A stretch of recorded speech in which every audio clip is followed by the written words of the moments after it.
Hello, everybody. I want to take a moment for us all to get to know each other a little bit. Let's start with this. If you prefer coffee over tea, raise your hand. I'm with you, coffee drinkers. If you prefer watching TV over reading a book after a long, hard day, raise your hand. I am not with you. I prefer drinking coffee while reading a book. If you prefer the hot summer months over fall, raise your hand. I prefer drinking coffee while reading a book in the midst of fall. One more. Would you rather care for the ones you love or show up for work? Tough choice, huh? Over the past 3 years, you and your peers have been challenged to do what I think might be the impossible. During the midst of a global pandemic, or during a remote world, or during the return to work movement, how do you keep your employees productive? How do you make them stay with you as an employer? How do you recruit the best employees with limited resources, because we have to be nimble, and do it with a smile on your face? It's a tough job that you've had. And through these past 3 years, while you've been dealing with all of these challenges, your employees have been reading the same exact headlines that we read every single day from every publication that you choose to follow. We know that there is a crisis happening in this world that's impacting the majority of your workforce, and employers have to help solve for that crisis. Today, I'm going to talk about the caregiving crisis. I'm going to talk about why it's a business problem. We're going to talk about what employers say they're doing to adapt their benefit strategies and start brainstorming on what you can do to help. Let's start with the crisis. I'm going to give you a lot of really scary data. This is fresh, new data that we are living and breathing today, every single one of us in this room. 73% of the American workforce is a caregiver. Raise your hand if you serve as the primary caregiver for a child in your home. Keep your hand up.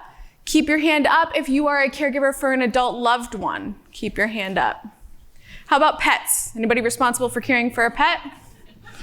So for those of you who did raise your hand, I would assume you make up more than 73% of this room. But for the rest of this conversation, I don't want you to think about yourself. I want you to think about an employee in your workforce that you know may be struggling with some of their caregiving responsibilities. 50 million employees have a child under the age of 14 at home, and 1 in 6, so about 1 of every person in each row, is responsible for caring for an aging loved one. Millennials are the largest generation in the workforce. They're also the largest population in the sandwich generation, responsible for caring for their children and their aging loved ones, parents, grandparents, or their spouse. When we look at the average American budget, according to the Bureau of Labor Statistics, 50% of the average American budget off the bat goes to housing, insurance, saving. 50%, see ya. Then you have another, 17% that most families use to transport themselves and their loved ones. Then you have another 13% that's used to feed yourself and your loved ones. 5 measly percent is used for fun. Well, that's cool. And then the remaining 12% is used for other. Now, for those of you who raised your hand or will soon raise your hand, if you have children or are planning to have children, do you think you spend 7% or less of your household income on childcare? 7% or less. Lucky you. 15% or less? The average American family spends 27% of their household income on childcare. So ladies and gentlemen, problem number 1 is caregiving is far too expensive. According to the government, caregiving is affordable if it only represents 7% of your income. We're nearly 4 times that right now. The problem gets worse when you talk about senior care. 5,148, 5,806, 10,830. I don't know your budgets, but I know mine and I know my family's, and I can tell you that we can't give up $5,000 to $10,000 a month without sacrificing significantly. Now again, I'm telling you not to think about yourself. Think about the employee in your workforce that makes the least amount of money. Problem number 2 with caregiving is that it's inaccessible. 51% of families live in what is called a childcare desert. Show of hands, who knows what that means? A childcare desert means that for every 5 children under the age of 5, there is 1 licensed daycare slot available. Congratulations, ladies and gentlemen. We are sitting smack dab in the middle of a childcare desert right now. We also know that 64% of parents have been on wait lists for a daycare. 49% have been on wait lists for up to 3 months. Now, if your leave policy is less than 3 months, what do you expect them to do? 25% of parents, especially those in California who have been on a wait list, have been on a wait list for over a year. So if your leave is less than a year, what do you expect them to do? We wonder why women are not coming back to work after having a baby. They don't have a choice. The problem is projected to get worse. On September 30th, you probably read the news and you heard something about a childcare cliff. On September 30th, funding, COVID-era funding called the American Rescue Plan Act was removed. It took $24 billion of funding, stopped funding over $24 billion for child care centers to help them stay open and stay affordable. Now, we don't know the long-term impact of this funding yet. It's only been, a couple weeks? But we know that if centers were using this to keep their prices somewhat affordable, or to pay their caregivers or their teachers, or to pay their bills to stay open, and they don't have this funding, that means we're going to lose some childcare centers when that funding runs out. Specifically in the state of California, 84,000 children are expected to lose childcare centers if 13,581 centers cannot figure out what to do without this funding. I'm going to place a bet that somebody in this room has a child that could be impacted. And if you don't, think about the employee in your workforce that makes the least amount of money.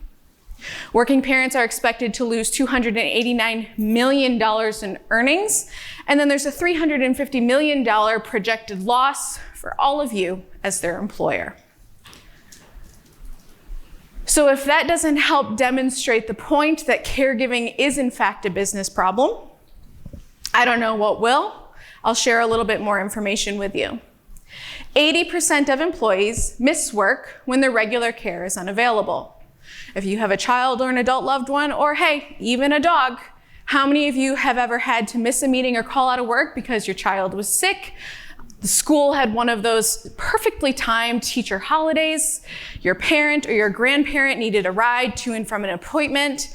Your dog ate the homework or the chocolate and needed to go to the vet. All of those things are detractors from work because of caregiving. 20% of working parents quit or reduce their hours due to lack of childcare. This is going to go up. And 70% of those who care for an aging loved one have reported a decrease or an impact on their productivity.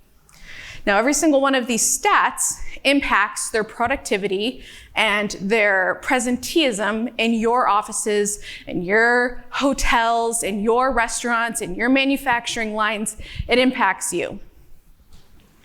Every single year, we ask HR leaders about their benefit priorities. Our next survey will come out in February. This is from the survey for 2023. So we said, hey, HR leaders, real quick, what are you doing with your benefits this year? And they said, well, Jess, 95% of us are actually having to recalibrate our benefits. Almost 50% of us have to cut some benefits. We have to trim something.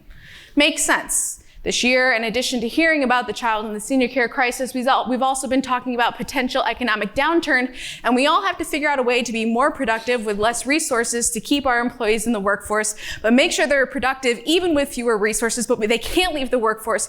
It's a vicious cycle. We asked employers, okay, so you have to trim your benefits. You're definitely recalibrating. What are you recalibrating for? Well, 53% of them said we are recalibrating and adjusting our benefits to help drive productivity. Remember that vicious cycle. Almost 50% said, hey, Jess, in addition to driving productivity, we're recalibrating our benefits to find a way to retain our top talent because we can't afford to lose our talent and pay 3 times their salary to get somebody else to come back and upskill them to know how to do the job we just lost a working parent for. I hate this part. We asked them, okay, so you're recalibrating your benefits, you have to cut some stuff. You're designing a benefits program that focuses on productivity and retaining your top talent. Who are the employees that you're designing your benefits for? Go ahead and read down that list. And the further down that list you go, the closer you're going to get to that employee who makes the least amount of money at your company. This is disheartening. It means that employers aren't necessarily prioritizing benefits for the employees that need support the most, for the employees on our manufacturing lines, in our restaurants, in our hotels, that are truly the people who make our engines hum. I hope that next year this data changes. So we asked them, all right, you're designing a benefits program to increase productivity. You're designing a benefits program to retain your top talent.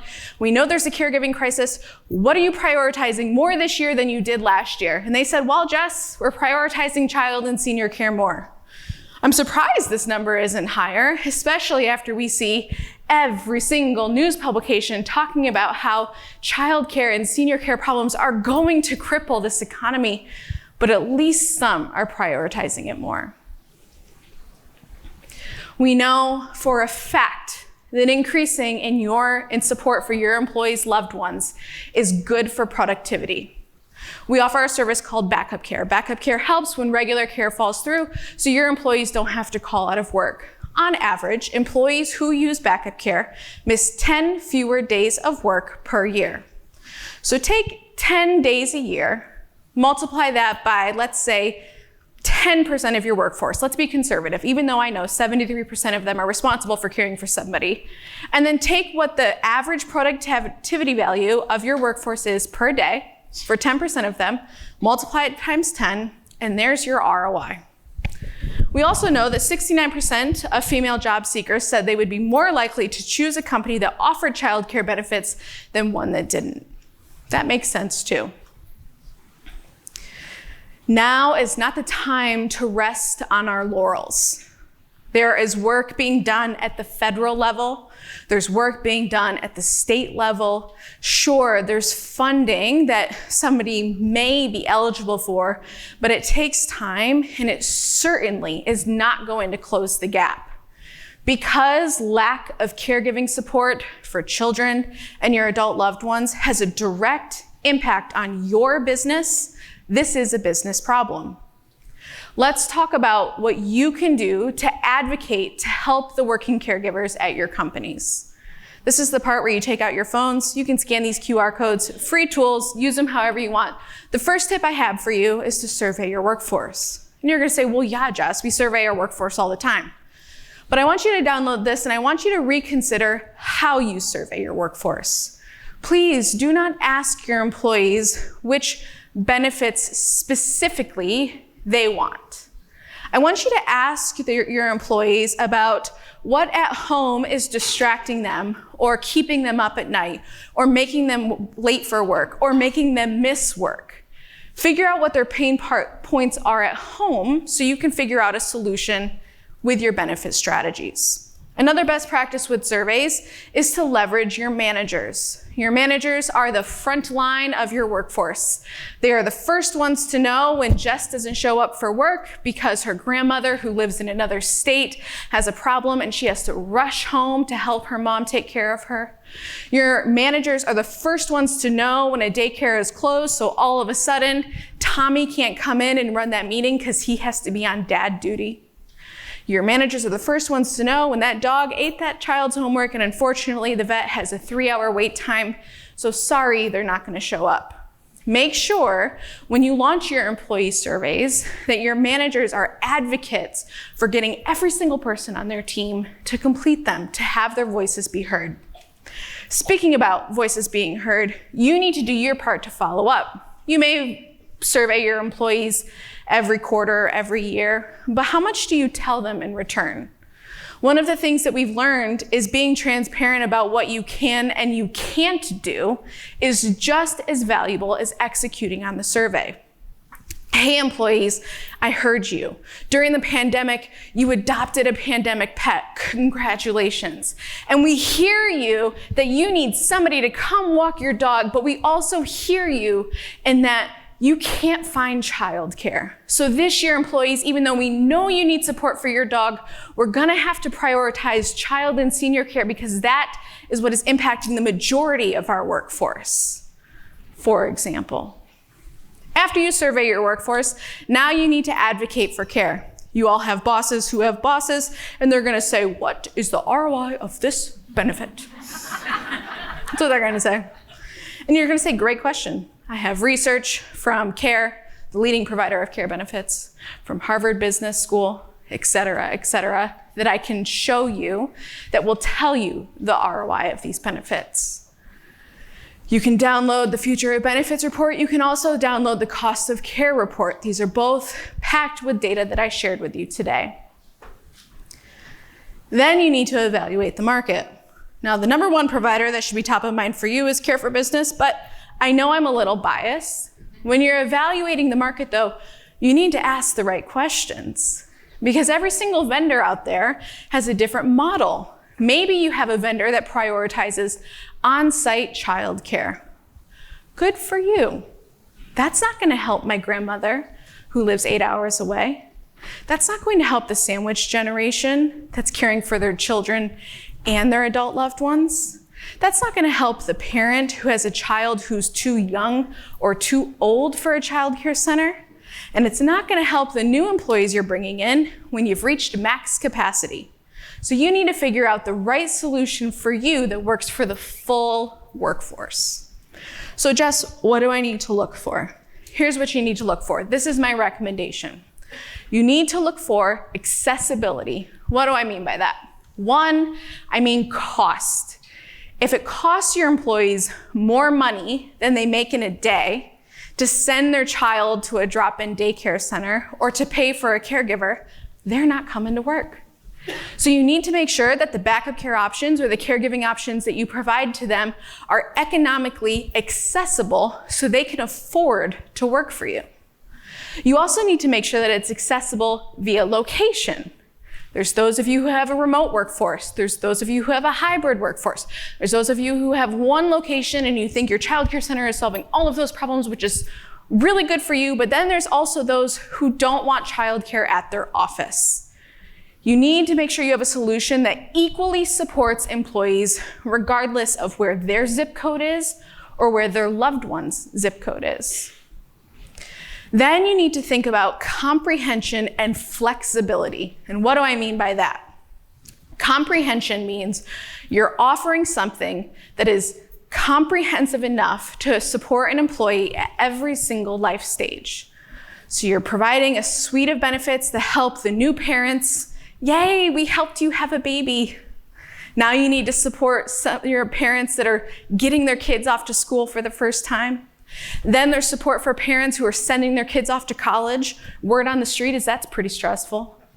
Then you need to support the parents who are also juggling their adult and senior care needs.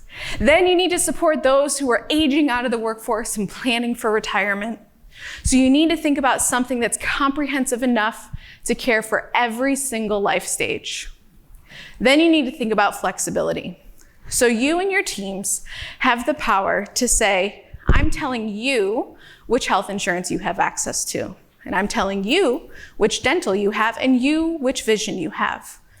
But you do not have the power to say which caregiving option employees feel most comfortable with for their loved ones. So you need to make sure that the benefits that you implement are flexible enough to give employees the power of choice.